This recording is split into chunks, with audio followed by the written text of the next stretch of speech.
Welcome to the LCS. Dignitas taking to the stage for their first best of 5 of Summer Split, while TSM are operating on their second life after falling to the lower bracket. Oh nice, they're doing a huddle. We win. Noobs. Oh, stunned up a Boom! First blood drawn by Chime. Como, lightning crash activated. Boom looking for somebody that he can lock on to. Hanser gets rooted in the center of him, and Jensen has come to the party from mid lane. Finishes off Hanser. 2 already down for TSM. Santorin rooting on forward, and a double kill for Tomo. Don't need a cleanse to be able to get into this one. I have ult. Oh, I'm coming. I'm looking. You want go? I can go. It's look really good. Yeah, I'm on dragon. It's okay, I'm coming. Good job. I'm looking, Jay. Slowly. Just a flash. Look at Jerry. Help Jace. Fight together, guys. Just on the line. Okay. Jerry's back up. Back. Santorin re-entering the fight, but Hanser has already taken it down. Jensen, the GAB and pop. Santorin has fallen. Double kill for Hanser in the top side. A veteran that continues to evolve throughout this game and offer much for TSM to follow up upon. Ace for TSM. And Dignitas keeping their eyes on Boogie, retreating towards the turret. Chime has to flash away, but cannot outrange what Jensen has to offer. Double kill for the mid laner, and following up for more.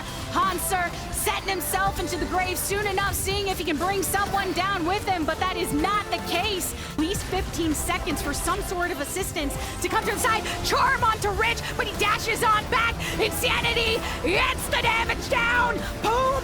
Swag walks it out the best he can with head held high as TSM tie up the series. We're going to game 5. His way over. Oh, they're going for the dive though. Back off. There's a feather storm from Tomo. Should be able to blade call back. Turtle makes a sidestep it. Double kill! Putting his body in front of the rest of the team, and Boom making sure to shield up as well. Dignitas Santorin taking some damage, but still locking on Nature's Grasp. Will be able to grab some, and Tomo kills him off. Dignitas is the last you'll see of TSM in 2023. Dig take the win! Guys, let's go! Ah! Just hit. Yeah, GG. Holy that was too hard, man. Coach Cap. That's one. I kill Sun. Nice. We end. Let's go. Let's go. GG! Let's go!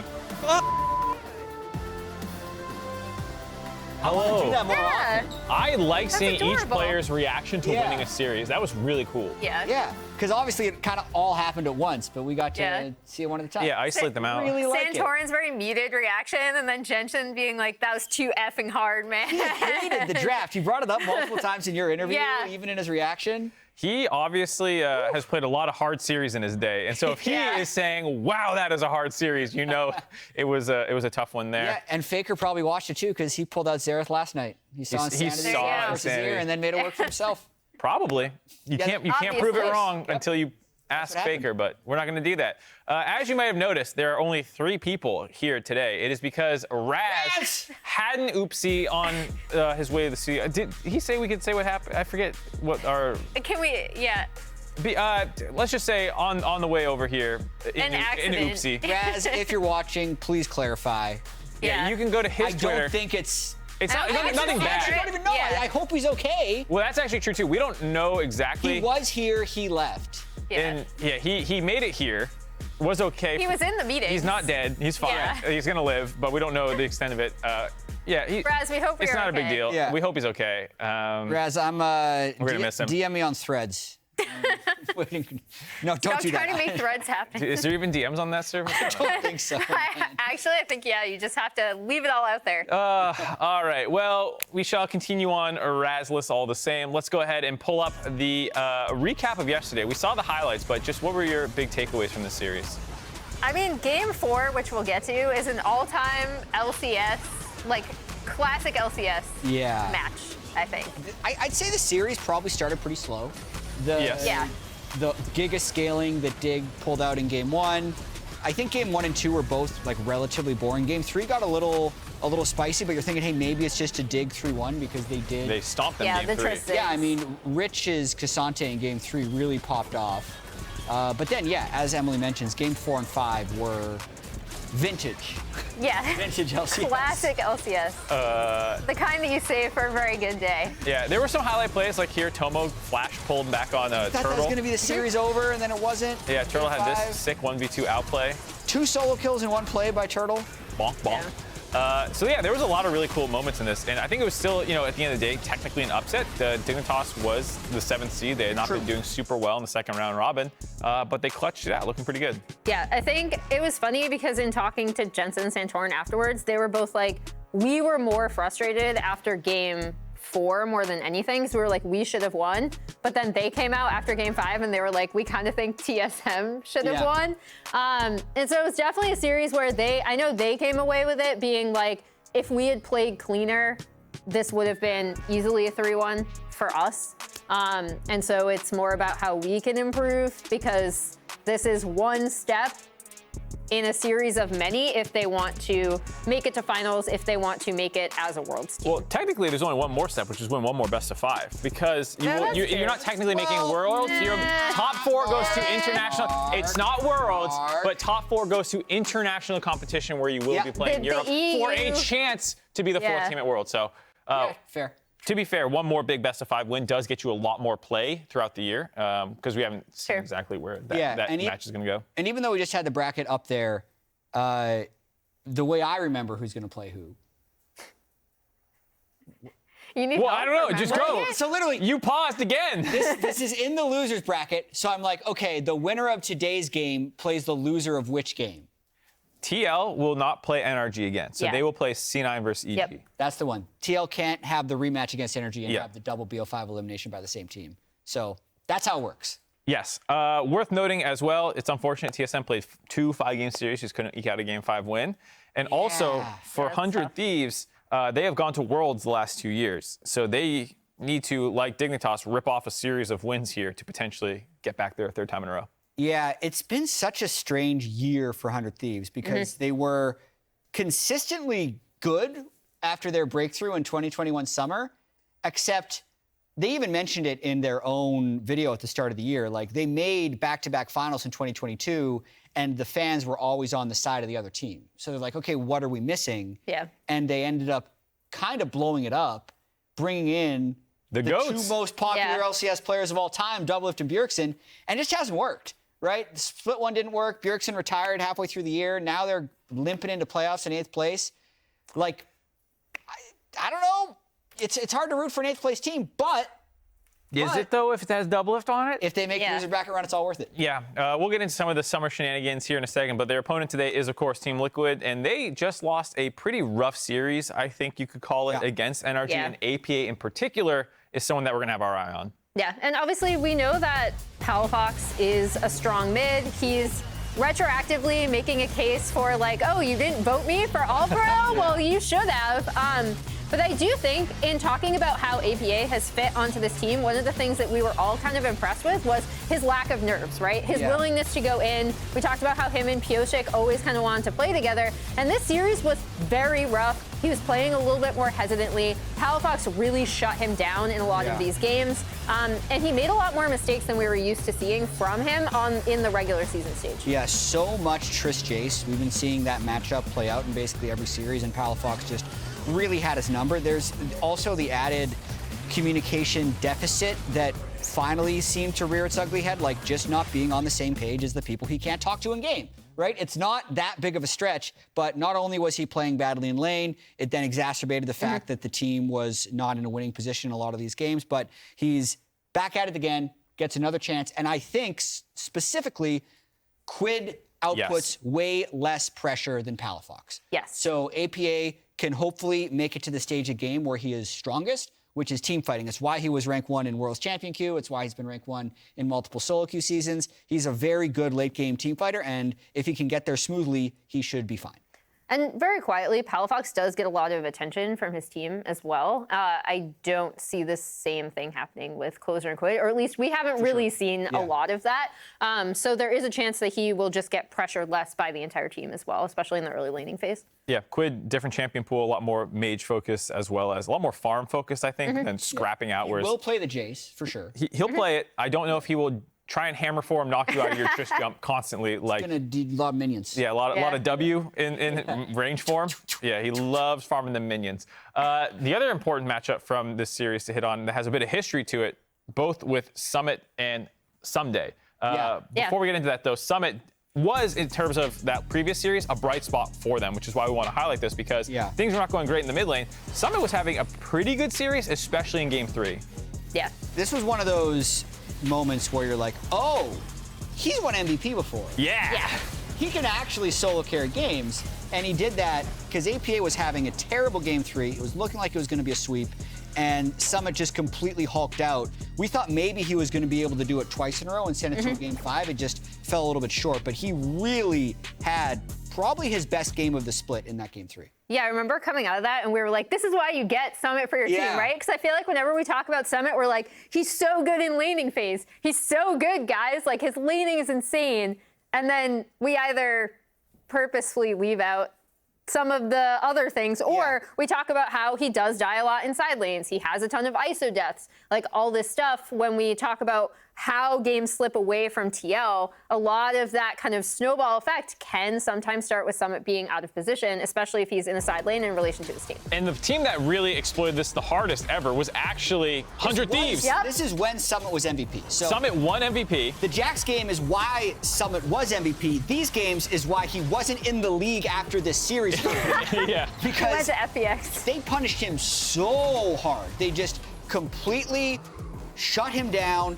They fed off of him for an entire series, really made the blueprint for how to beat C9. C9 never really recovered from this, right? They were the best regular season team. They dropped out of playoffs before making it to top 3. And so much of it started with the Ssumday closer demolition of Summit. Yeah, I was going to say, obviously, we're going to talk about Ssumday and how he's kind of been sometimes a bright spot for 100 Thieves even this summer when they've been struggling. But the other important thing about this is closer. Right? Because like obviously he's facing off against Summit in lane, but in all of these clips, you see Closer going up there with the Lee Sin. He needs to be on a jungler where he can kind of combo with his laners and have a really early impact. And that's super important for 100 Thieves to succeed. Closer is someone who steps up all the time in playoffs. It feels like he has a lot of highlight moments, but none has stood out more than this on the Lee Sin. I stopwatch. I stopwatch. Look front. Look front. Bigger. Jäger. MF. Whatever you want. No flash. We win this. There's a third still. Look Viego. Hey, Renata nice flash. Yes, nice. Look Viego. No Yes, flash. yes. Look MF. MF, nice flash. Yes. MF dead. Look Azir. I have double in 2. Nice. 1v9. Yeah, kill. Oh, they stole it. They put a fight. Fight. It's good. Don't flash MF. Yes. We win. Double in 2. Just front. Yes, Yep. Go Azir. Go Azir. I can do more. We can definitely end. Yes. If we kill Azir, we can end. Yes. Nice. Go mid there. Mid. Let's go mid.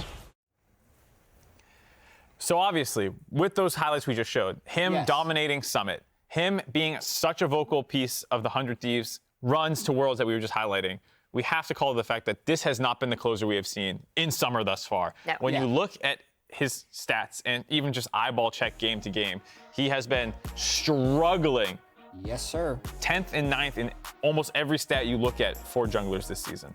Yeah. The team itself has been inactive, but that is never completely not the jungler's fault. The jungler is the engine in the early game. He is still part of the engine. He's had some mix-ups in mid lane. Kane, their coach, didn't come in until a couple weeks into the season. It's been a compressed split. You can layer on the excuses, but that's a lot of 10s. Yeah. This is a 9. And I mean, it's also not used to like what we're used to seeing from Closer, right? Like even as we talk about him as a carry jungler, a lot of the carrying happened with good lane communication, right? Like him getting involved early, and he has not been involved early. This first blood came in the final 1 Weak. of 19. So it was like 0 was 16 or 0 was 17. Yeah. It's, the reason we bring up spring though is because not even this year he was much better in spring. I don't think he got an all-pro in spring, but it was still like he was doing a good job. And I think this is all we're asking for him to get back to in the series. If 100 Thieves are going to upset TL, if they're going to throw a wrench in the Summit carry game plan, Closer needs to return to that clutch version of him that we have seen time and time again. Yeah. I completely agree. And this has been a team that is about playoffs. Yes, they are. Right? True. Doublelift is a player that's not only about playoffs, he's even about summer instead of spring, right? Like even when they're making back-to-back finals, there was always that like mid-season check-in where 100 Thieves would be sitting at like 4 and 5. And we'd be like, I don't know about this team, guys. And then towards the end of the regular season, they'd go on a streak and Closer would pop off in playoffs. The starting point is just way further back. You could say that. There's more momentum to gain. Yeah. Yeah, so like previously they're doing these 100-meter sprints. They're like, once playoffs start, we're all on the same page. It just feels like they're about 10, 20 meters back right now. And they got to make up ground for some reason. For some reason, that's how it feels. It's probably because they're coming in at 8th seed. Yeah. into I mean, playoffs. technically, they still get to start at the same spot as Team Liquid now, right? They're both, you just need to win everything. True. So- Actual factual statements there out of Jatt. One thing we have to talk about beyond those facts is Yeon ended up picking up the Rookie of the Year. These all came out this week. There was that. There was also the coaching staff of the split. But Jatt, you actually had a chance to catch up with Yeon about catching up or grabbing that Rookie of the Year trophy. Welcome back. I'm here with Yeon, and as you can see, he is holding his brand new Rookie of the Year 2023 award. Yeon, congratulations on winning the award. How does it feel to win Rookie of the Year? Thank you. Honestly, it feels nice, but it's a bit disappointing because for me, I know when I look back at it, I'll be like pretty proud of myself for working as hard as I did. Yeah.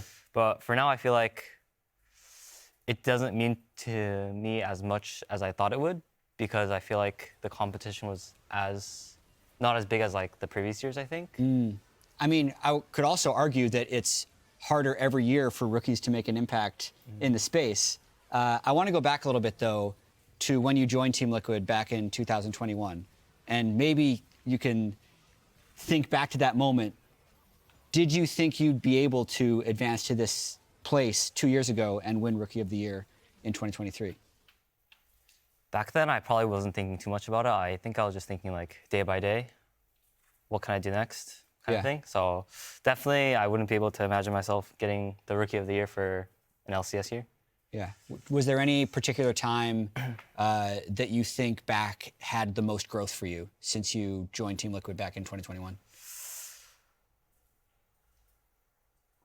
I think there are like a lot of times where I learned a lot, but then there's a lot of times where I like stagnant and like I just like don't learn anything, which gets really frustrating. But I think each year I'm learning pretty much a decent amount every time. So it's hard to say. I will say, in terms of Rookie of the Year voting, APA was tied for second. So was Busio, who you're going up against today. Any predictions for how it's going to go against 100 Thieves today and maybe even against Busio in lane? I predict we'll just go 3-0. Okay. Maybe 3-1 if we throw again. Yeah. Okay, Yeon, congratulations once again on Rookie of the Year 2023. That does it from here. Yeah, I will say, it didn't seem like the happiest Rookie of the Year recipient. No, he did not. But after the interview, I'm like, you only get a chance to win it once and you did it. He's like, true, but I'm more pissed off I didn't get All-Pro. Yes. I'm like, all right, fair enough. Once I heard that, I was like, oh, that's why he seems kind of He's salty. He's just not like, sad. He's salty. You all should have voted me for All Pro. Yeah, I mean, he was really close to punching into All-Pro, which does speak well for a rookie, as well as the fact that I just liked hearing how much he was grinding. The entire Team Liquid team in the spring split made that kind of their identity. But all of them talk about how Yeon like wasn't probably sleeping enough, wasn't probably eating healthy, because he was just playing solo queue. He's apparently a gremlin. He plays yeah. so much League. He needs to eat breakfast. They even or joked lunch. about that in their He needs to eat one of those things. Then he's good. The TL congratulatory video joked about that too. Oh, look I at him appreciated that. rocking it on stage today. Brought the trophy out with him to put across. There you go. That way, Doublelift can that's look awesome. up and see who he's laning against. That is awesome. I've never seen that flex before. No, people should do that more often. that. Yeah. You got player of the week statue, bring them out, put them on your Yeah. desk. You got 3 player of the weeks. We need, you know how LCK used to, they actually don't do it that much anymore, but they used to have like the little signs the teams would make and they'd put them out. Yeah, I miss that. Teams should do that. That's a cool evolution of the your meta. accolades, Hopefully people pick up on it. We did briefly talk about the man who he is sitting across from, Doublelift. Yes. We have to talk about this. Yes. For people who do not know, the road to Worlds runs through Doublelift. It actually does. The road to the LCS championship actually has run through Doublelift for so long. So I want you to look at this. This is every year since he won his first championship in 2015. Yeah. There is a gap when he retired for 2 years. Yeah. But ever since then, he's played on, what is that, 4 different teams, 3 different teams? I can't do math. 3 different teams. 4. We went back to TSM. He's playing on 100 Thieves now. Ignore 100 Thieves for now. Okay. In spring, not so great. You know, 5th, 6th, 2nd, just kind of on break. First, then got a 9th out of nowhere. Like, what is this? Yeah. You know what? Doesn't freaking matter when you go to summer. This is why it's called Summerlift. First, every single time, regardless of what happened in spring, regardless of what team he's on, 5th, 6th in spring, on 100 Thieves, coming in at A seed, who cares? It literally does not matter. Yeah, Doublelift has said spring split doesn't matter. He's on record. Has said regular season doesn't matter because 8 teams get in the playoffs. We'll see if that's true. It looks true based off of this graphic we've made. I don't know if I buy in completely. You don't buy into Summerlift? It's been a lot of years, man. It's okay. So there is, admittedly, a 2-year gap between of 2 years of competition. It is the 3rd year, but amazing. Like those 6 summer titles in a row, never. Like I can't believe that happened. Yes. Right. All I'm that's hearing so is incredible. If he does it, it's going to be insane. Yes. Because from an 8th seed. This will be the hardest of the summer If lifts. this happens, then he really needs to start testing his limits. He needs to take spring and summer split off and just sub in for sub playoffs into the only. 8th place team every playoffs for like $1 million because he'll guarantee you the championship. A couple other Doublelift facts to run through quickly here. He is the first 30-year-old in playoffs. Unfortunately for solo, he did not make it. He is also the 5th place games leader in playoff games. It was 4th before yesterday. Yeah, Santorum was 1 behind him, then played 5 games. Doublelift can potentially catch up with him here. So unfortunate for Doublelift, got passed up, but maybe can get it ahead from here on out. Yeah, it's been such an incredible career. I would love to have Doublelift back in the league, but he's completely up against it. And also going up against a really, really good support in CoreJJ. His old rival. Yeah. But interestingly enough, His old lane partner. Doublelift has won titles since departing CoreJJ. CoreJJ has actually not won titles since departing with Doublelift. Facts. True. Also, And the other cool thing, Doublelift, we have first 30-year-old to play in playoffs. CoreJJ is a true veteran.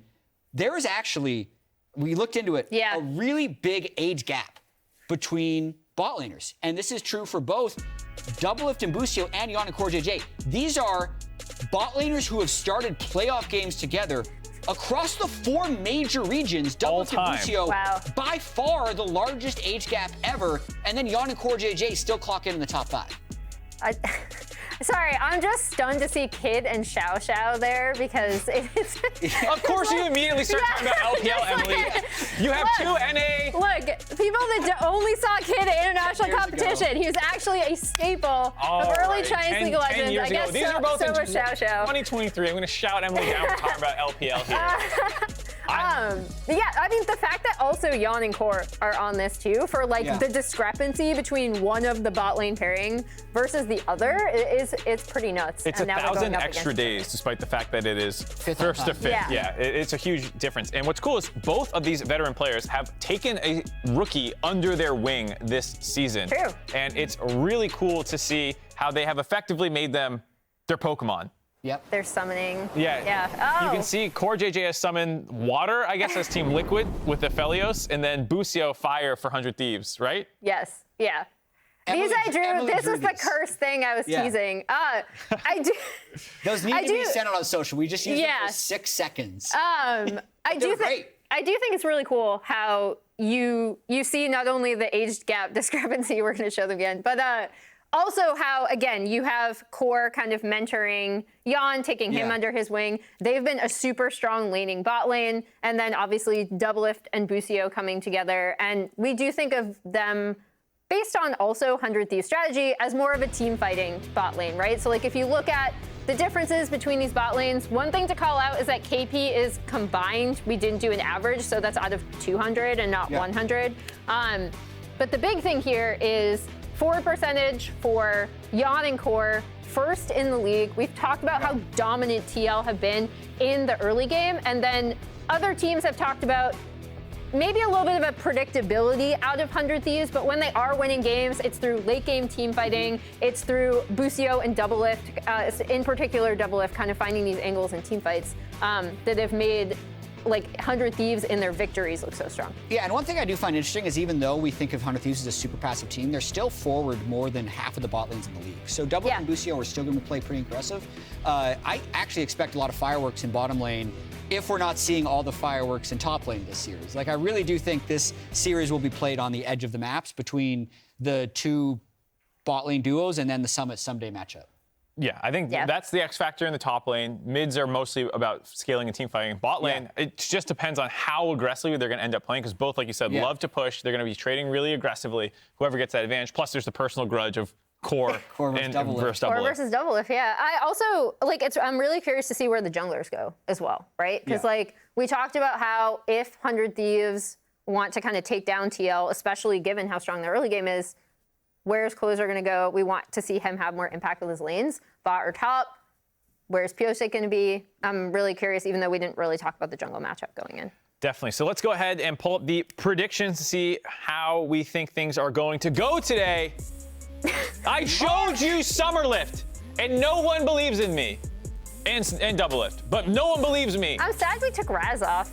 Oh, yeah, wait. I feel like Raz should If you're not on the show, you're not on the graphic. He probably didn't even send him in. Oh, that's what the predictions just said. Says Raz didn't. Okay, well, he was in the hospital, so you don't need to send in predictions. Fair enough. True. But yeah, even the fan vote, it's unanimous, 3-1 with you guys. Yeah. Yeah, I mean, it is a 4 seed versus an 8 seed. True.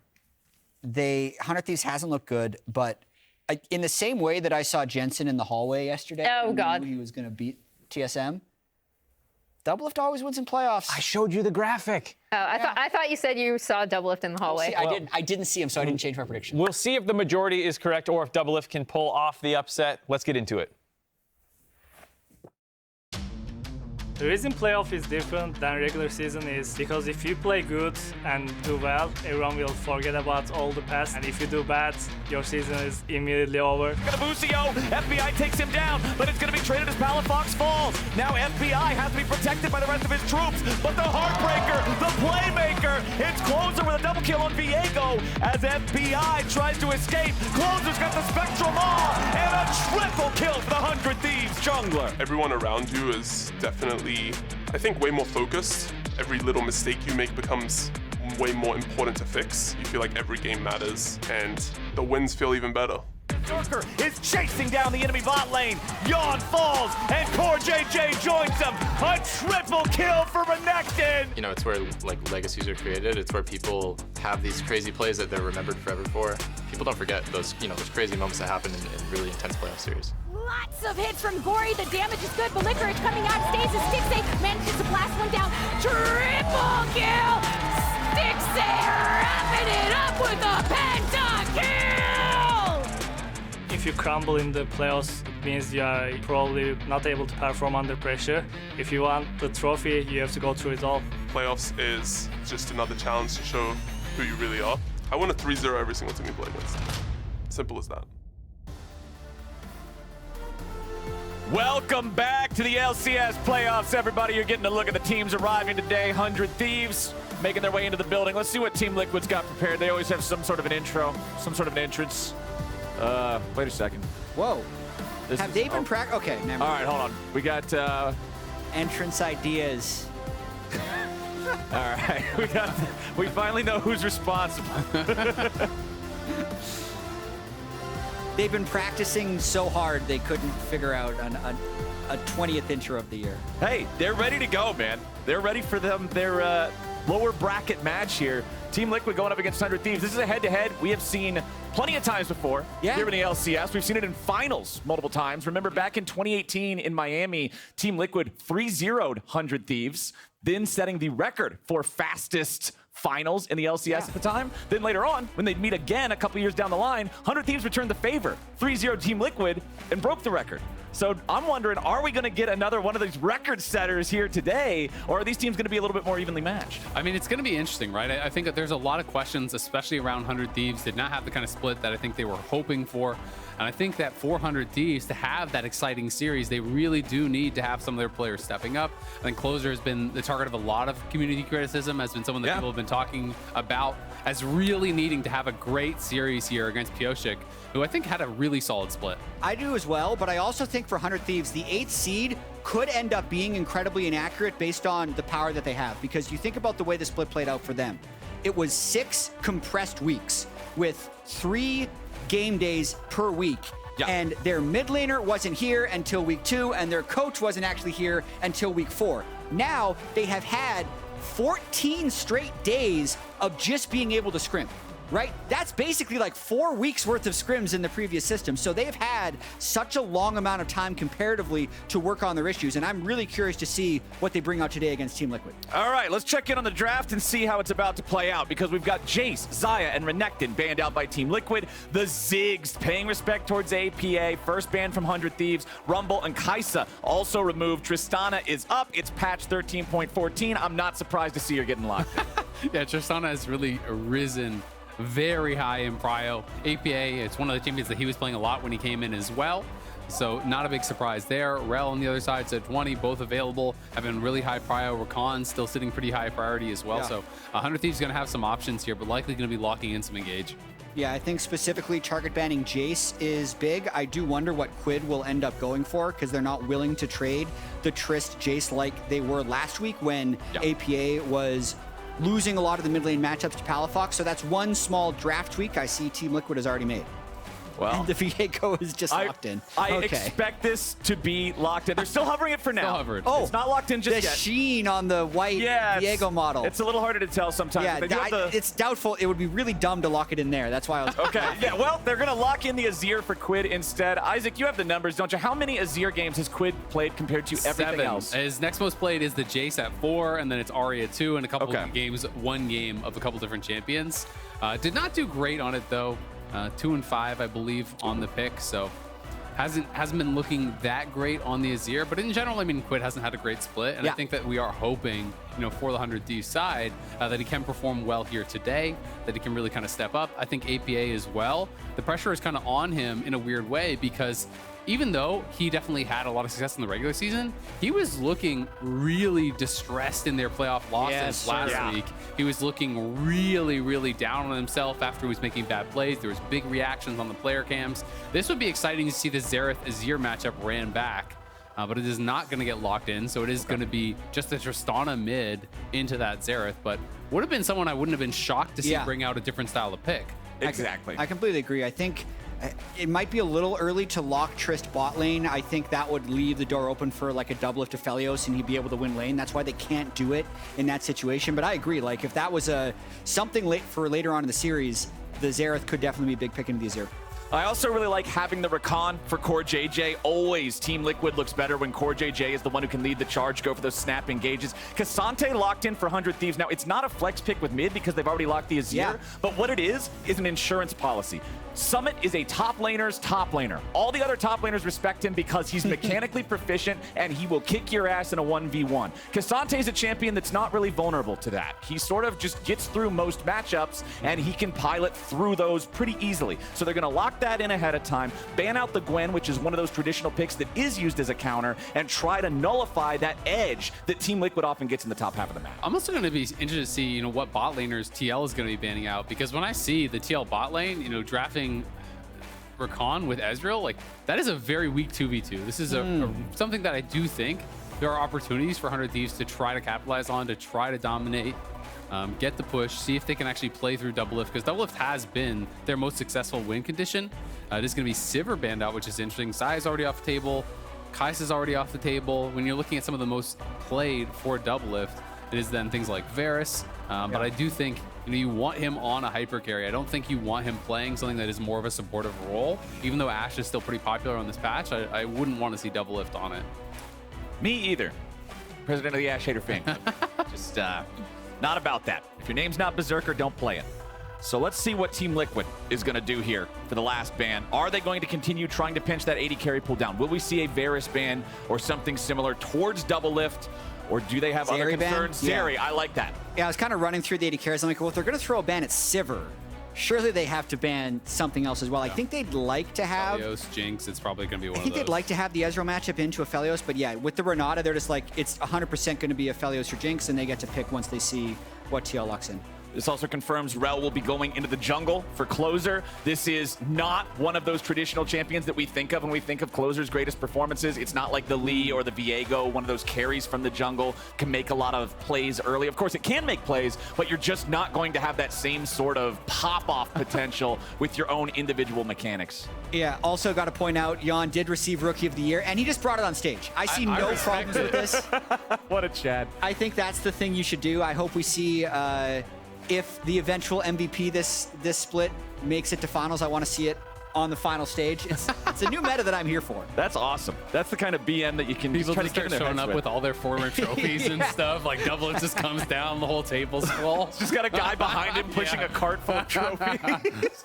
All right, well, we've got the Poppy and the Kennen locked in for Team Liquid. So it's Poppy jungle for Pyosik. This is very effective. Rell's crashdown is so slow. There is no way for Poppy not to block it with steadfast presence. Very, very nice pickup there. I like that a lot. Kennen also a huge playmaker in some of these team fights. Summit being the type of player who can also command a powerful lead in lane with Kennen's laning strength. And the final pick of the draft is that Varus for Doublelift. Yeah, and even though we kind of prepped saying it was going to be Aphelios or Jinx, I think once the Kennen came in and you're thinking, okay, everyone who does damage is squishy, Doublelift just wants to be able to poke them down with Varus. I think this is going to be a poke Varus, since there's so many people he can do significant damage to in mid game. Not to mention, it is hard to kind of stand and hit with the range that Ezreal Kennen are going to threaten him. Yeah, I mean, my concern is definitely, you know, if you go for a poke Varus, if you're going lethality Varus, and they're just piling in on you, you know, Rakan is charging at you, Kennen is charging at you, Poppy charging in on you, it's going to be really hard to get much damage out. So we'll see what build he does elect to go for, but it is definitely a strong 2v2 regardless. Well, would you rather have an Aphelios or Jinx against all those things that are diving you, or Varus you can stay further away? I mean, it's tough, right? I think, honestly, I probably would rather have an Aphelios or Jinx still. Okay. I just think that it's the amount of safety that you have with the Renata is going to allow you to hopefully be able to survive and be able to get that first reset, be able to get some damage out. I'm really not a fan of poke Varus. It might be what he's going for. I feel like, if anything, I'd rather see him just go AP, but I feel like he can go on hit in this, or you're going to be really, really low on damage.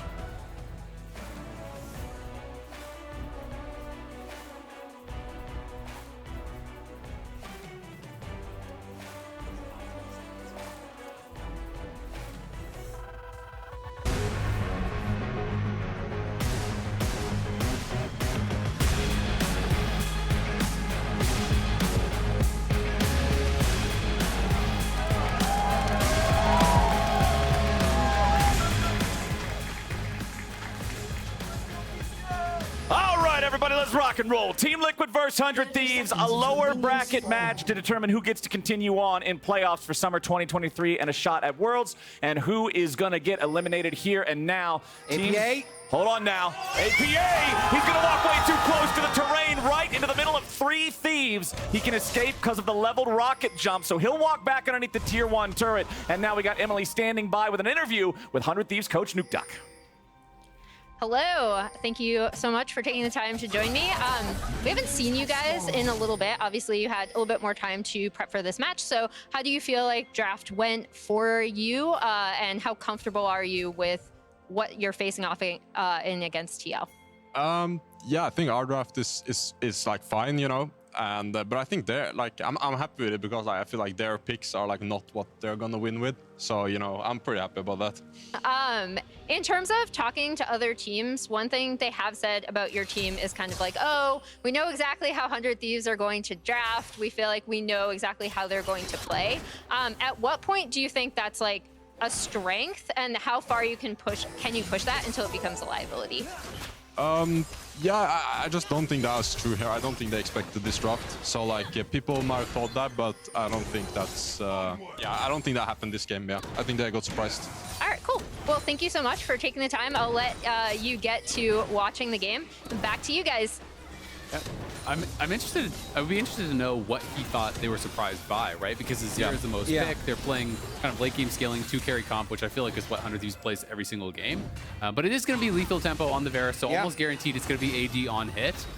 We did see one game from Unforgiven where he played lethal tempo and then went AP, but generally if you're going to go AP, you'll go Hail of Blade, so this should be AD on hit. Yeah, it's possibly just also a lane ego check. He wants the Varus because he's up against CoreJJ and Yeon, and CoreJJ and Yeon like to try and play lane very aggressively. But this level 1 has actually been really interesting. I mean, Pyosik crossed super early, went for the Raptors invade. He knows Closer is a slower clearing jungle, and they might even be prepping some type of top lane dive if someone can get enough poke down onto Ssumday.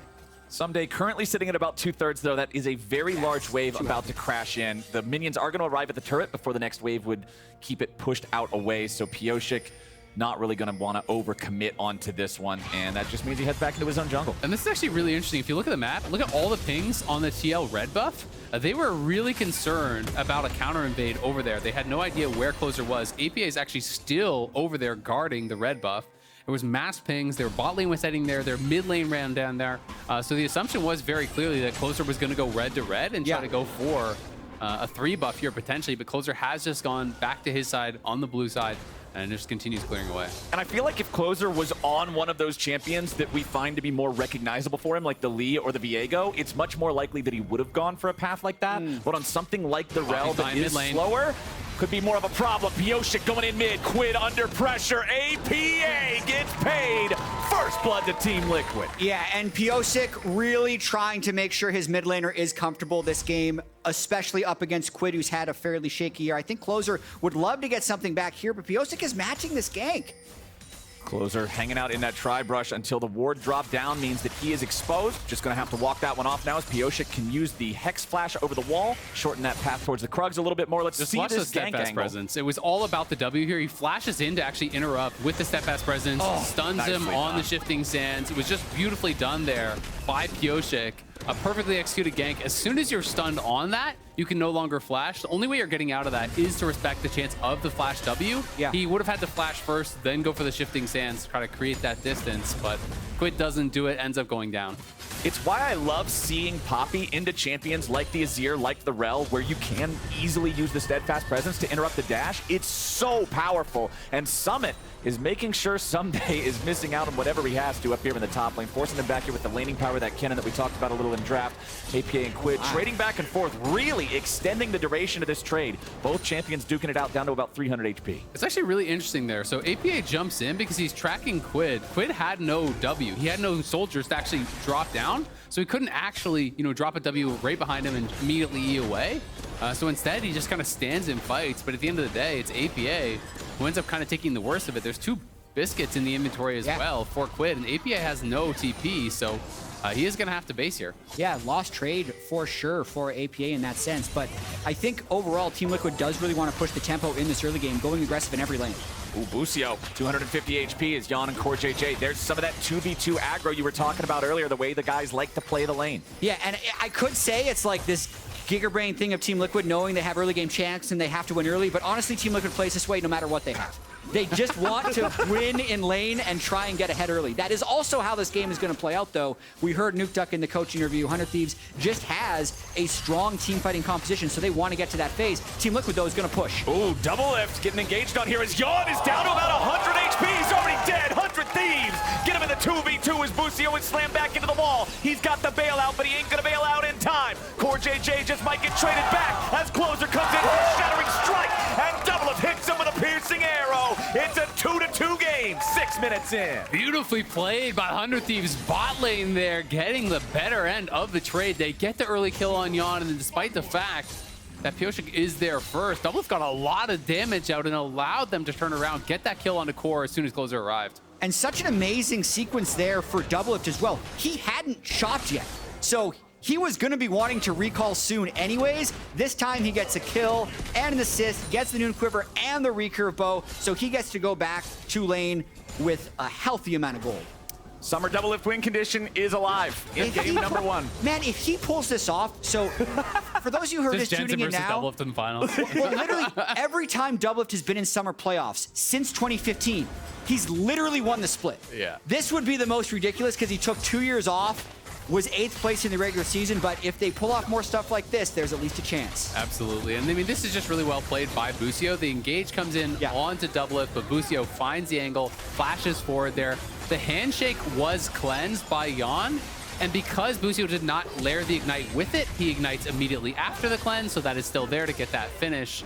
And then Doublelift just maximizing damage as they were cutting back. Yeah, Busio goes down, but played this out really, really well. It's a great sequence from the 100 Thieves bot lane, which has been one of the bright spots for the team.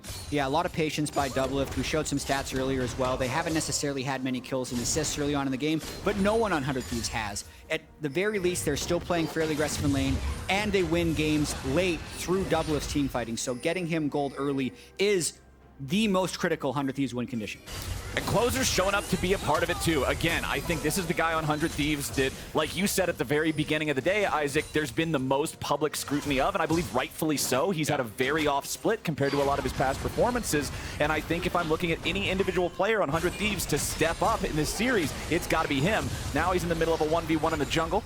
Bringing his top laner over means Pyosik has to try to get out here. He'll secure the rest of the Krug camp, which just barely gets him level 6. Keeper's Verdict online for Poppy. We know that to be a big game changer once we start getting into some of these larger fights. Honestly, can determine the entire outcome of a game with a proper ejection. Yeah, it really can. And it looks like TL is going to be starting up the Rift Herald here because they have tempo across the map. Talk a little bit more about Closer specifically. This was a crazy one. So in Spring Split, he had a 50% First Blood participation rate in his 20 games. 10 of 20 games he was involved in First Blood. Including this game now in Summer, it's 5%. In one game, he's been involved in First Blood for his team. So he has had a cataclysmic early game split from the jungle. He was involved in the later kill bottom lane, so he needs to actually be more like Spring Split or more classic Closer, I think, for 100 Thieves to have a chance of winning this series. One of the things about Closer is that he's been kind of known to be able to really step up in these playoff situations. A lot of times when 100 Thieves has made that big run in playoffs, it's been around some of these incredible games from Closer. So I also feel like he's such a confidence-based player. If they can have a good start to this series, if he can have a good game, they win game 1, then I think the sky's the limit for Closer. But I definitely worry for them if things go bad early. CoreJJ jumping over the wall there to see if he could interfere with this Drake take, but because it's a 3-man commit from 100 Thieves, there's nothing for a lone Rakan to do about it. Ssumday backing up now. He knows that his team has more men on the bottom side of the map, so if Team Liquid tries to make a play, it's going to be up there versus him, so wants to pay respect towards that. The Rift Herald also in Pyosik's inventory means they could try to burn down a lot of damage away from that turret, but they're not going to drop it up here. Ssumday continuing just to farm up. Honestly, a really impressive lead so far, plus 27 on CS, and he's even doing a good job keeping Ssumday zoned away from these minions underneath his own turret, making it even more difficult. Minions are equalized now, and it's still plus 25 for Ssumday. That's 4 waves. I mean, Summit is so good in these lanes. You know, playing in that 1v1, he's really dominating against Ssumday thus far. You know, is going airy, he's playing heavily for lane, but he's not building anything crazy. It looks like he's going to be building towards Proto Belt, so he's building for the 5v5, which I'm way more of a fan of. More than the static Shiv. I hate the Shiv Kennen builds. I think that they're just such a bait. You get a slight advantage in lane, but really is weak in those 5v5. So I think somebody's going to be set up well to actually fight when they need to around these dragons. And I've said this before, even on LCS, it's just when you think about Kennen, when you think about the champion and the greatest moments that it's had in LoL esports history, none of it is ever on-hit Kennen attacking a turret. Never. It's always slicing Maelstrom, flash surprise play from the fog to win the team fight and change the game. So I always prefer seeing those AP builds as well. I think it's just such a game changer, especially on a player like Summit, who we all know to have those incredibly high highs. Team Liquid still up about 1,000 gold here. Kills still tied 2-2. 11 minutes into the game, Quid has just teleported back into mid lane as AP and Pyosik want to apply some pressure, but because Closer is there, and again, I gotta say, good. I want to see Closer properly tracking where Pyosik is and shutting down any plays he might try to make. Yeah, Pyosik has been in 100 Thieves jungle a lot. Yeah. It's actually somewhat surprising he hasn't been able to pull off more. Like, it was basically the gank mid that hasn't set Quid back.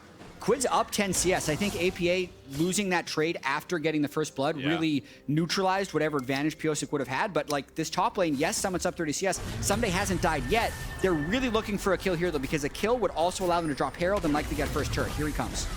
Ssumday trying to get all the way out. Stun comes through. Pyosik wanted to go for it, but Ssumday fast enough on the flash to get out. Yep. Flashes disjoints the charge there from the Poppy, and then not going to be able to actually follow up with the knockup from the R. So well played by Ssumday. Had to early flash in that situation. Had the Merc Treads to be able to actually get out of that stun from the Kennen, and is able to stay safe. Obviously, it's not a fun lane to be playing in, but if he can stabilize here, he's going to be in a deep spot. Pyosik coming around, slams Quid right back through his own wall. Quid flashing away, staying safe on this one. APA ends up losing a good chunk of HP as well, but now that 100 Thieves does not have a flash on their mid laner, you know Pyosik's going to be looking back to make this happen again as the Rift Herald is summoned up. The timer was running out, so they needed to just find somewhere to drop this. And charge completes. Yeah.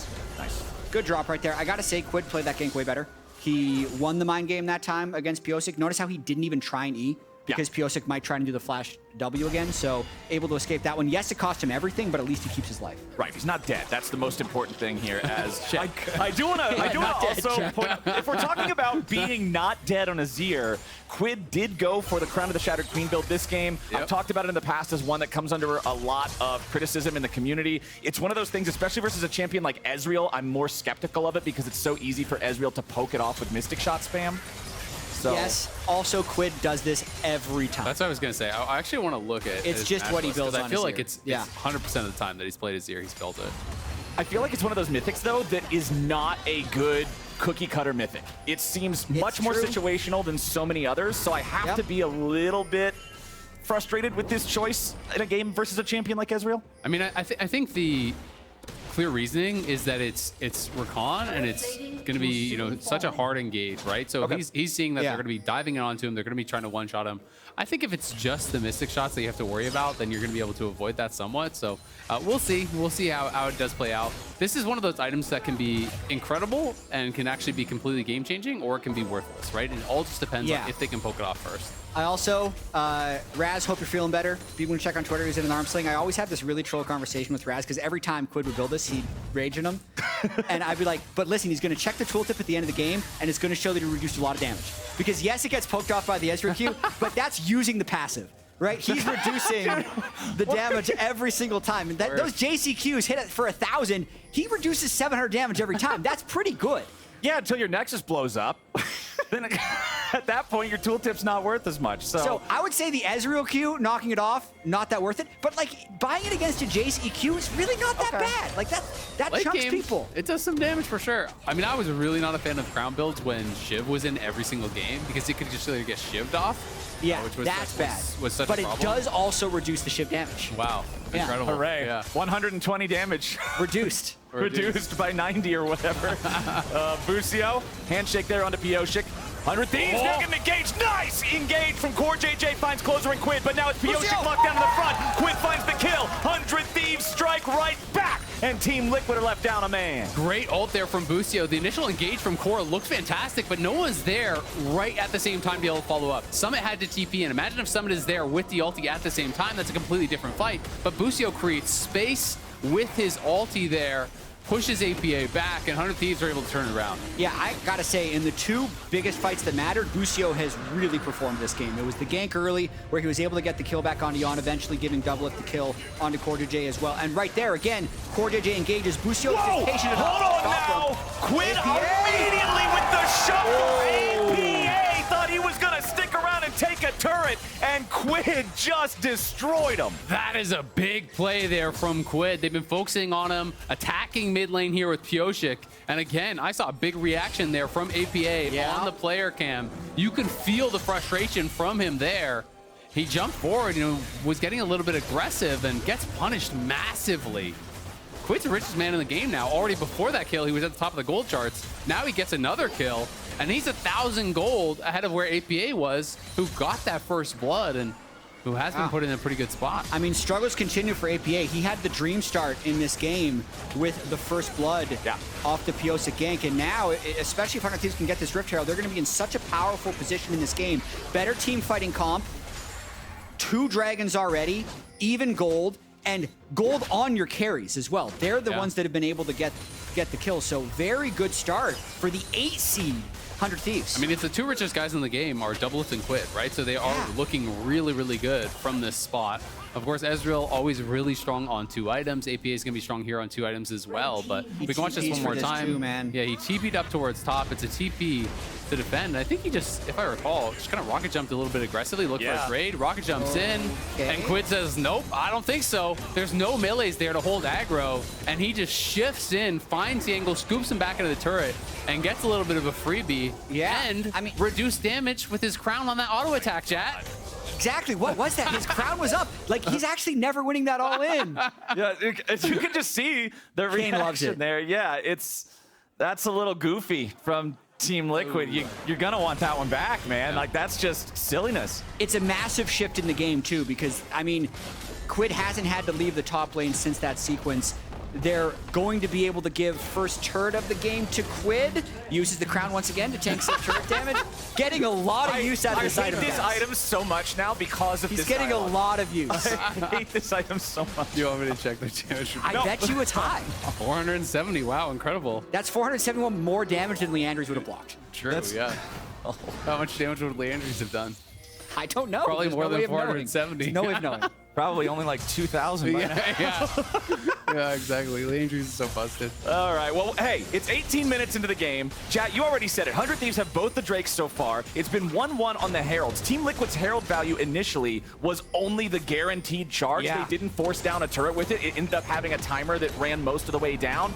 Speaking of the timers, this one's getting a little bit short, but I don't always trust Spectator Herald timer anyway. Summit versus Ssumday in the bottom. This is still the part of the map where a big part of Team Liquid's gold lead is coming from. But Ssumday's going all in. He nearly gets the kill, but he won't quite find it. Doublelift shows up. And the snipe with Chains of Corruption. Are you kidding me? Doublelift is keeping this one going. It's Doublelift with the fadeaway ulti there, taking down Summit, who had a nice dodge on the Q, was able to play that about as well as he could, but this is the problem with these sort of picks. I mean, somebody almost had the solo kill while down 50 CS here. Yeah. You know, somebody's up a massive amount in the farm, but it's just hard to translate that to side lane pressure. You know, Kennen is something that has to succeed in the 5v5. You can't really win it out in the 1v1 for the whole game. CoreJJ coming mid, but with Closer and Busio hanging around in the brush, we know at least that there's nothing for Team Liquid to find here, as CoreJJ getting a little close here. Closer does not hit him with the Shattering Strikes, so there's no follow-up for the Crashdown. And I think if you're Team Liquid right now, you're sweating, because this has been the problem with Team Liquid and even with Summit kind of the whole year. Summit, by a wide margin, leads the entire league in isolated deaths. He has good hands, he dodged the Q, gets hit by the R, was up 50 CS, but he again is in a 1v2, so that 50 CS doesn't matter. Also, the fact that Team Liquid has the best early game of every team in the LCS, but still only went into the playoffs as the 4 seed is because their mid game is poor. This team composition doesn't match up that well against 100 Thieves come late game. They don't have the gold lead, so right now they are really stressing because this is not their strengths. Their early game didn't work, and now they have to do something they weren't able to do during the regular season. I just think Tristana from behind is such a struggle. You really don't add a lot, right? If you don't have that damage to be able to actually threaten and move aggressively and be able to really, fight people in these side lanes. The way that you win trades in a 1v1, if he's going to be playing in the side lane against Azir, is you have to be rocket jumping in aggressively and winning those trades. When you're behind, you can't do that. So all that happens is you slowly get poked in, you get chipped out, shoved into these towers, and it becomes really, really problematic. You can see APA is also down 2 full levels on Quid, plus the item disadvantage. He's going to have a range disadvantage as well, so it's going to be tough, I think, for him, unless the rest of his team can do a really good job to actually create space. Closer trying to go in there, but now we got the follow-up from 100 Thieves and ain't going to find it just yet, but they swoop him right back in. Summit's picked up thanks to the Emperor's Divide. 100 Thieves takes out the Team Liquid flank. I mean, how out of position do you have to be for them to miss that many abilities and still kill you cleanly? Yeah, Busio missed the flash Q, Closer missed the flash Q, but Quid is there. They do scoop him in. They get the kill at the end of the day. And now it's TL. Oh my God, they just flashed that wall to actually, so that should not have been spotted. I want to see the spectator from the other side to see if they actually saw them going in at all. But they flashed that wall. They shouldn't have been able to see them. This is amazing. But the ward over by the Baron pit should have actually tipped them off, right? Like there was a ward on the way to the Baron pit. Let's watch They're this gonna back get with it. Vision, because there's no way 100 Thieves would just give it. They're gonna get it. That's an incredible call by TL. There was a ping, a red side ping from 100 Thieves on the Baron while they were still on the Drake. So it was in their minds, could they have been here? But they decided to stay on the Drake instead. Team Liquid in a position where you said it, Jatt, they were sweating, end up making a miraculous steal on the Baron up against 100 Thieves. That one little line of vision, you can see the bush doesn't see them. They were never spotted. They were never spotted from the ward or from the Scuttle Crab. I have so much respect for the fact that they flashed the wall too, because that is hard commitment to it. That is absolute confidence in the fact that you have tracked where the vision is placed correctly and playing around the false sense of security that the Scuttle Crab actually gave them there, right? Because they're saying, we don't need a ward in the pit, we have the Scuttle. So he flashes the wall, they hard commit to it, and just like that, TL are back in a position where they can maybe knock down a couple turrets. They can really create a decent lead here from what was looking like a pretty doomed game. And they need to as well, because that was sole point for 100 Thieves as well. So this bottom turret goes to Summit.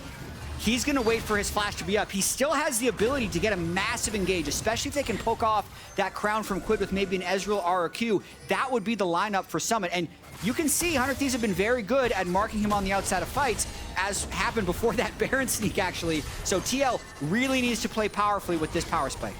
And they'll have that flashback up for Summit before the Baron falls, but that overlap is not going to be for a very long time. Probably less than 60 seconds overall by the time that it gets to there. Let's see how long on the flash. Okay, 30 seconds on the flash, a minute and 30 on the Baron. So it'll be just about 1 minute of playmaking opportunity while you still have Baron to go for a flash ulti Kennen engage. If TL could set that up, absolutely huge. But 100 Thieves right now trying to play defensively, minimize the losses from this Baron sneak. And very clearly, TL are just going to be trying to set up for this fight at the next Dragon, right? They have to get as strong as they possibly can to try to deny that. You can see it's Zhonya's second for Summit. You know, they're trying to get as much gold in their pockets as they can. But that Baron sneak was a big deal. They got a turret on bot side. Previously, we saw APA finally cleared up a turret on top side. So he has gotten to his second completed item. Yes, he's still behind the carries on the 100 Thieves side, but not by so much anymore. And Yeon is in a pretty decent spot. They're going to knock down the tier 1 mid guaranteed. So they got a lot from this. They went from down gold to 2,700 gold here. It's a massive swing. And not even just gold, just like map pressure, right? Not having those outer turrets up for 100 Thieves, maybe allowing CoreJJ and Summit to have a little bit more real estate to look for engages with, because that's ultimately what they need to do, is they need to find good engages onto Quid, Doublelift, Busio. They need to find ways to get around the front line of Ssumday and Closer. So just, again, that was an incredible Baron sneak with the way they snuck the vision, and is very meaningful in this game. It was big, and I think, on the other side, we've been watching Doublelift have a great game, but Varus is always really vulnerable to dive, right? Yes, he's playing with cleanse, yes, he's gonna have the flash, but he is playing on hit, so you need to have time to actually stand and fire and stack the lethal tempo if you want to have a big impact in this fight. And that is going to require Ssumday and Busio especially to be able to actually peel off some of these divers, right? To keep Core away, to keep Summit away.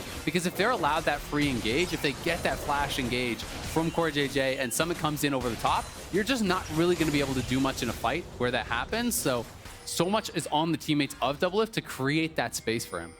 And when I'm looking at Doublelift's teammates and I'm looking at Ssumday, I feel like probably most of this gold difference can be attributed to the farm difference of the top laners, with the Kennen being plus 50 up over the K'Sante. So for Ssumday, again, I just want to see him doing a good job keeping these guys away. He's on bodyguard duty. It's not Chad 1v9 K'Sante that's going to take over the game because he's already ahead, but I want to see him try to keep Summit away. Try to keep Pyosik and CoreJJ away and make sure that Doublelift can find that free firing time you're talking about. I mean, you guessed it. It's a 1.4K lead right now for TL. It's about a 1,600 gold lead in the top lane for Summit, right? So his lead is actually greater than the team lead is right now. Their Baron power play was plus 2,700 or so. So that was really good, but they have 40 seconds now to prepare for this Dragon here. People are all going back. They're going to be buying up. They're going to be getting stopwatches, and they're going to be trying to prepare as much as they possibly can for this. And it's going to be a really big fight. Everyone has their flash. Everyone has their ultimate. The game has been in a super lulled state since that Baron, where Team Liquid was just able to pick up a little bit of gold. Currently, Team Liquid does have the vision advantage, so 100 Thieves needs to use, they don't even have a current blue trinket up. They have to use their tanks very carefully to get position, and actually, shockingly, they're able to just waltz into river with a solo K'Sante and clear the wards. That's a big win for 100 Thieves. Ssumday now still off to the side. In the middle of 3 players, though. CoreJJ knocks him up with a grand entrance, but they do not want to commit to the Cassante, especially not with the rest of the Thieves nearby. They have taken control over that river, like you said. Control ward for 100 Thieves in the brush entrance to the mid lane, as well as the pit itself. They've got the ward up there on the ramp, but it's also being disabled by the control ward of Team Liquid. So he's looking for a TP angle here. Yeah. He's going to show up in mid. Okay, he teleports right on top of that. So 100 Thieves is now aware that he will not be able to at least just TP in on top of them from a random angle. They know where he's at. Now the Dragon, they're just hitting. Burned down by Team Liquid. 100 Thieves ready to make their entrance. We might just get a smite fight. He makes closer. Verdict. Did not hit closer, but it is going to go over to Team Liquid anyway. 100 Thieves now falling back. They've lost the objective. Team Liquid prevents the soul. Whew, that was, I mean, it was good. It ended up working out, so that makes it good. So Team Liquid did just flip it. I think they lose a straight-up team fight, so I don't hate the call to rush it. Charging up the Poppy ultimate to try and hit closer makes it less of a 50-50 in their head. It did end up just being a 50-50 though, and Pyosik lands the smite to really keep TL in the game. I think Cloud Soul would have been huge for 100 Thieves. I will say I'm a little bit disappointed that 100 Thieves didn't commit more to the fight, because I did feel that they were kind of winning position, but I think that they were so concerned about opening themselves up to a potential flank that they didn't want to walk into that pit area and actually start the fight. Yeah. But it did feel like they gave a lot of freedom to TL, you know, to try to finish that, and thought they would have been willing to take a bit more of an aggressive stance to try to get what would have been Soul. Yeah, and I will say, like, it all happened really fast. So maybe there was a moment where 100 Thieves, looking back, could have made a split decision, but that was like Summit teleporting mid looked crazy, but it really threw 100 Thieves off and gave them the window to take the Drake. Now they're just, they could fight over this. Yeah, we've got the Ezreal ulti over the top, just going to knock a little bit of HP off the Doublelift. Some poke coming back and finding Yeon, so both AD carries not too much worse for wear as the battle for the Scuttle Crab goes the way of Team Liquid. Both teams also having a ward there in the Pixel Brush. 100 Thieves knows that Liquid is happy to go after Barons. They are not willing to let a second one just be snuck away from them. As soon as this is spawned, they're ready to fight over the Vision. Considering so few resources were used in the fight over the Drake that we thought was going to be really big, I'm expecting a full-blown battle over this. Yeah, absolutely. It's also an interesting build here from Closer. He's going kind of the standard support item style, but did actually go for a Knight's Vow here for Doublelift, so trying to do everything he can to keep Doublelift alive. I'm guessing the Giant's Belt is going to be an Anathema's, probably as his third item, just kind of continuing along with this trend, but 100 Thieves in the Baron area, you have got to respect that damage, so TL need to keep Vision on this Baron. When you have an Azir, when you have an on-hit Varus, that thing will melt, so they have got to make sure that they cannot have the same thing that they did to 100 Thieves hold on them. There is a completed item advantage for Quid in the mid lane, now having 3 fully completed there, along with the stopwatch, which can give you the value of a fully completed item. Over there for APA, it's still just Navori Quickblades and Kraken Slayer in the inventory with the extra cape. Like you said earlier, Isaac, Tristana from behind is rough. It's much, much more difficult to have meaningful impact in the fight, and we'll see if APA can find those angles he's looking for, as a TP is going to be used from 100 Thieves to bring Quid back up into this topside river area to continue the battle for vision and positioning over this objective. So many flashes are available. So much in the tank for both sides. Closer's not going to hit the Shattering Strike on Yeon there. I still have not seen the Rell play the Flash Shattering Strike crash down Magnet Storm yet this game, so that's why you pick this champion. I'm hoping that we get to see that in one of these upcoming fights. Yes, but also like Core, Yeon, APA, they can all kind of get away from Rell pretty easily. They don't need to clump up in order to be effective, so it is hard for Closer to find his angles. I'd say, like, if this game breaks, it's going to be through one team just hard flipping an objective like we saw at the last Cloud Drake, or someone getting caught in a side lane, right? Whether that be Tristana or Kennen, because their Team Liquid is keeping control of this game because they're pushing the side lanes first. So 100 Thieves is constantly like late to the next wave. They're grouping up much more than Team Liquid is, and they're just hoping that they can kind of catch a 5v5 at some point. Team Liquid just isn't really allowing it. This is also going to be interesting. They could actually potentially look to go over the wall there. I was thinking they might have looked for some sort of a sneaky play. Bit of an aside, but there is also a bug. I'm not sure if it's actually been fixed on this patch yet with Rell Q Flash, where the Q can go off away from where your cursor is. I saw Diamond talking about this on Twitter, and there's some examples of it in Pro across a number of different leagues. So that may potentially be making Closer a little bit more hesitant, because I know a lot of pros have been talking about this bug with Rell, where you look for a Q Flash and your Q kind of just flies off to the side. So potentially is a little bit more nervous to look for that play. Well, we haven't seen either team really be willing to pull the trigger in quite a while here. We're only that damage. 8 kills in 31. I knew you were going to say something. That would have done like 500 damage instead of like 150. Crazy value. Hate the crown. And it's going to be back up before the next fight, I think. Is it? It's such a long cooldown. We'll see. A really terrible item. Or he'd be going into this fight with less health. Yeah, true. He'd be like 350 health less. You're not wrong. There's no fight. There hasn't been a fight. And another reason the item is good, because it's going to be back really soon. There's no fight. There's no fight because of the overwhelming power of the Crown of the Shattered Queen. Yeah, maybe Team Liquid would be more willing to fight if Quid had 500 less health. True. That's the difference. And it's back up, look! There you go, wow. Impressive. I feel really bad for like the people in chat that are believing you. It's not that bad. It's not that bad. It has its uses. It does have its uses.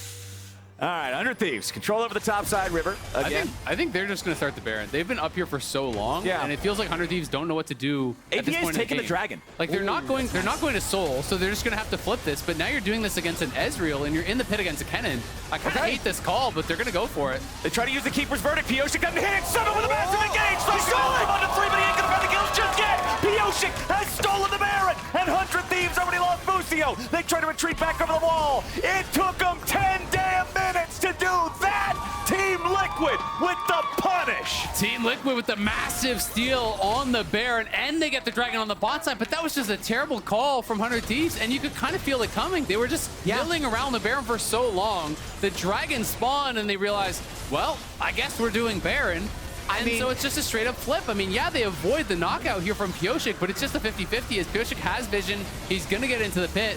Very early smite there from Closer. He tried to go for the Q smite, but looked like he miscalculated, but I want to say it was 370. I saw 370 before Pyosik flew in for that smite. That's now the Cloud Drake that Pyosik has won the flip on. That's the Baron he's won the flip on. Summit, even though he was 0-2-0 before that, got the Dream Ultimate, right? He pushed out every damage dealer for 100 Thieves, making it so they'd win that fight. They also were able to sneak the Cloud. So that's 3 objectives that Team Liquid has been able to really just take despite 100 Thieves having the lead in this game. And now they've kind of done it. Like, Team Liquid has played a really good 20 to 33 minutes and have gotten the lead back in this game. And it just feels like 100 Thieves had no confidence in their ability to push the game forward, right? They got these early 3 dragons. They didn't commit to playing for Soul. And I don't feel like they have confidence in their engage to be able to start fights. So yes, they do have Closer here on the Rell, but it is admittedly fairly difficult to actually catch a Cleanse Ezreal, to catch a Tristana. So it feels like they don't feel that they can actually start these fights. And so they just kind of end up throwing their game on this decision to go for the Baron, which was really, really ill-advised. It's just a bizarre kind of ending to this game number 1. Team Liquid have made better decisions in this game. The Baron sneak, their ability to focus the objectives properly, and it's those choices that have resulted in a 7,500 gold lead. They are busting the base of 100 Thieves right now. That middle lane tier 3 turret still only standing at half HP. Bottom lane inhibitor under pressure now. We've still got the Cannon minion blessed up with Baron. Doublelift's going to remove that one now. But APA can just step up. As long as Pyosik guarantees that Quid doesn't go in for some sort of a scoop on him, should be pretty all right.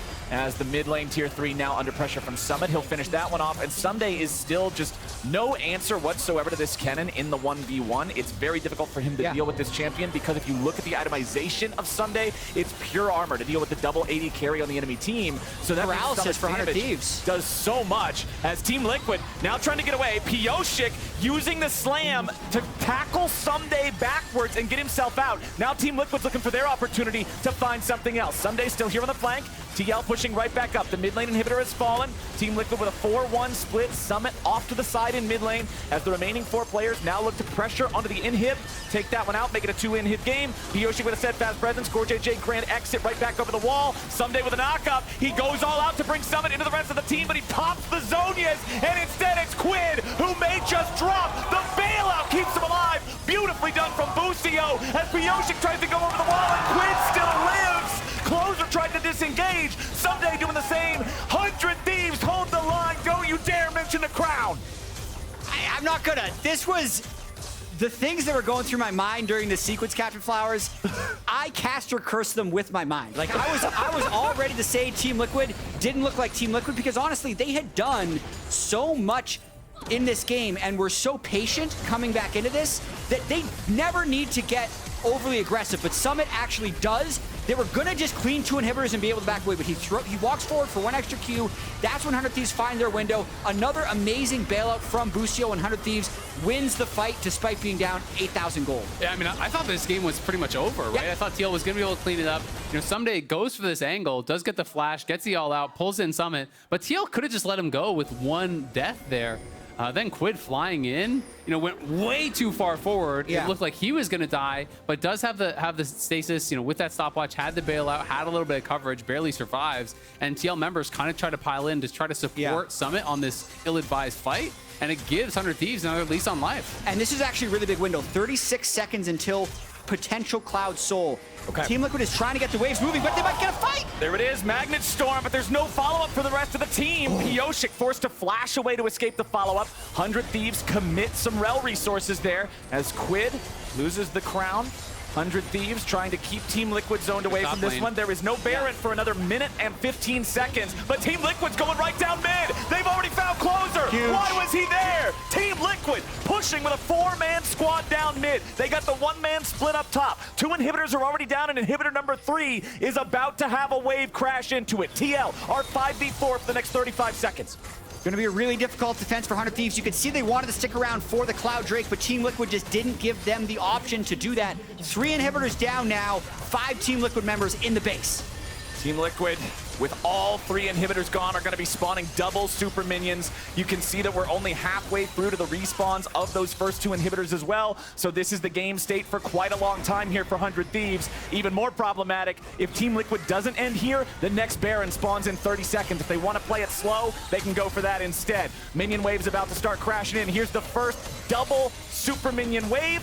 Quid, fortunately, for 100 Thieves, can clear those out very effectively, so they don't even get to do too much damage there to both Nexus turrets. Team Liquid going to retreat now that all of the Thieves are back online. They'll head back down towards the Drake. This will make 3 Drakes in a row that Team Liquid has achieved for themselves, stopping 100 Thieves' soul attacks. And likely the Baron. That's the biggest problem here, is that Summit still even has his TP, right? So if they left a ward in the base, we know that they didn't, but 100 Thieves doesn't know that. You know, he could just TP and look to end the game, so they actually take down that Dragon for free. AP is going to head down towards bot, and the rest of TL are just going to do the Baron here, because 100 Thieves really can't leave the base at this point. So really the only thing you're going to be able to exit for is this next Dragon. You basically have to turtle up, hope that you can survive against all of these supers with the Baron waves coming in as well. It's going to be an incredibly difficult couple minutes here for 100 Thieves, and if TL plays this out right, there should really be no way to defend. Yeah, it's really all about 100 Thieves trying to find a pick on someone, and they need to, if Team Liquid spaces properly, they'll be okay. They just need to walk all 3 waves in at the same time and make sure they don't have a window to get engaged on. Closer's been waiting though. He's gonna try and engage on these 3 in mid lane if I had to guess. All right, the Sun Disc is summoned up. Will Closer make his entrance? The other 4 Thieves are defending at mid. Pyosik moving back to clear out the enemy control ward. Yeah, it will. Is he gone? Where'd he go? Where is he at? Okay, he's back in the base. 100 Thieves continuing to try to defend. Team Liquid pressuring all 3 lanes at once. Mid lane and bottom lane inhibitors going to respawn in 25 and 50 seconds respectively. Team Liquid is already ready to knock them right back over. 100 Thieves, they really got just 1 chance at this. If they fail this team fight, the game is over.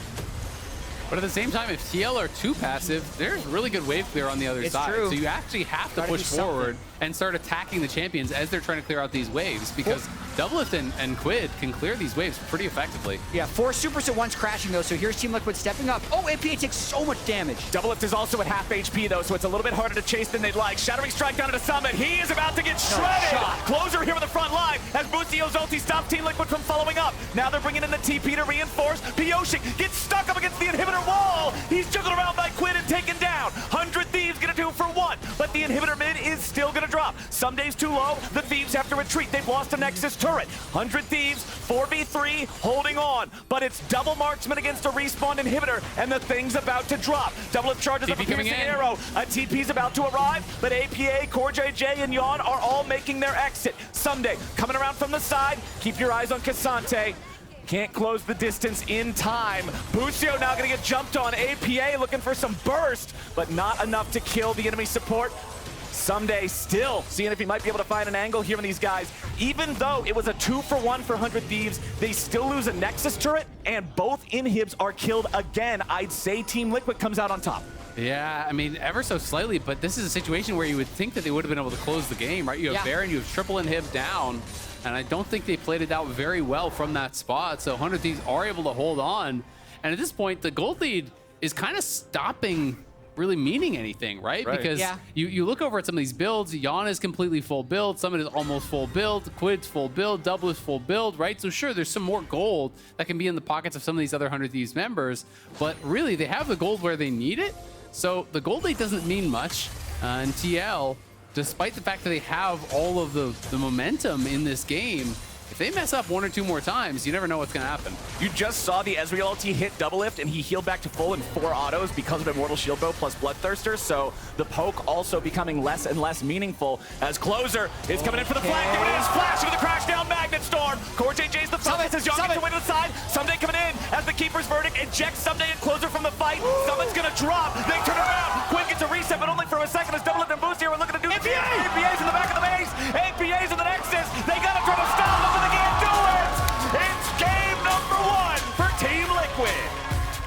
All right, APA bounce back from a questionable 10 to 15 minutes to making the game-winning teleport into the base. It would have been absurd if 100 Thieves could have came back in that game. So, as most people expected, actually, Team Liquid up 1-0 in the series. Crazy, crazy game number 1, though. I think there's going to be a lot of moments that both teams wish they could have back, that both teams felt that they were in winning positions from. And I think they're absolutely right. You know, I think one of the biggest plays and one of the best plays from this game, though, was the hard commit on the Baron sneak much earlier in the game from TL, flashing over the wall, avoiding the Scuttlecraft vision. That was really, really big, and that was a great play from them. But I think 100 Thieves, you know, once they got in control, they really floundered. They seemed to have no idea of how they should play it out. And their Baron flip in the face of TL was really punishing. And you can see APA just ignoring the team fight at the very end, going up, drawing both Ssumday and Closer's attention to try and kill this Nexus. Funny enough, I think the only reason this is even close, you know why Ssumday and Closer are there? Because they got hit by Keeper's Verdict. Yeah, true. If Poppy doesn't ult them, APA wins 100% of the time. Like, Poppy kind of Pyosik just keeping it interesting. Yeah, just having a good time with it. Hey, Viva la LCS! LCS in Espanol is the official Spanish language stream of the LCS. The new viewing experience is live on LLA's Twitch and YouTube channels right now. You can scan the QR code or go to lolesports.com to learn more. But now with game number 1 and all the craziness therein wrapped up, make sure you stick around because LS joins the lounge next. But first, Mark couldn't catch up with Doublelift, so we got someone from TL instead. What a game. Welcome back. This is catching up with anybody except for Doublelift. I'm here with APA. Yep. Very loud clap. Oh God. So your name? Oh wait, is it APA or APA? I guess I don't really care. APA, APA, whichever one. Really? APA, yip, yip. Yeah, it's like a little funny meme. I don't get it, I guess. You ever watch Avatar: The Last Airbender? Yeah, I was gonna ask you why. Is that your name because you're named yourself after the bad Avatar? No, it's oh my. Sorry. No, you're fine. You want to see a magic trick? Yeah, sure. All right, so I'm gonna make the table disappear. Just write your social security number down and your home address right there, and then I'll make it. How about like No. Mother's maiden name? No. Even just like your phone number is good. No, I'm good. Email? I don't know you, man. You can just put your thumbprint. Do you want to see the table disappear or not? That seems like a lame magic trick. All right, well, I'll show you anyway. I don't even need any information from you. Watch. Ready? 5, 4, 3, 2, 1, blast off! Any minute now, right, Daniel? It didn't work. See? If you would have wrote your social security number down, it would have This worked. dude sucks. Right? Yeah, this dude sucks. You gotta fire him. This interview would be 10 times better if I was in that chair instead of this one. Yeah. No, you're right. All right. Do better, man. It's hotbox this. You know what I'm saying, man? You blaze, right? What's that? A little good kush on the weekends, grinding some solo queue. You play solo queue? A little bit. In the NA solo queue, you gotta take the edge off a little bit. No, I don't really play solo queue. Kind of cringe. I want to just take a second to celebrate here. Oh, It's I get to take over as the permanent host of the show. I think that's pretty cool. Oh! Wow! Yo, the table disappeared. Please be sure to like, comment, and subscribe.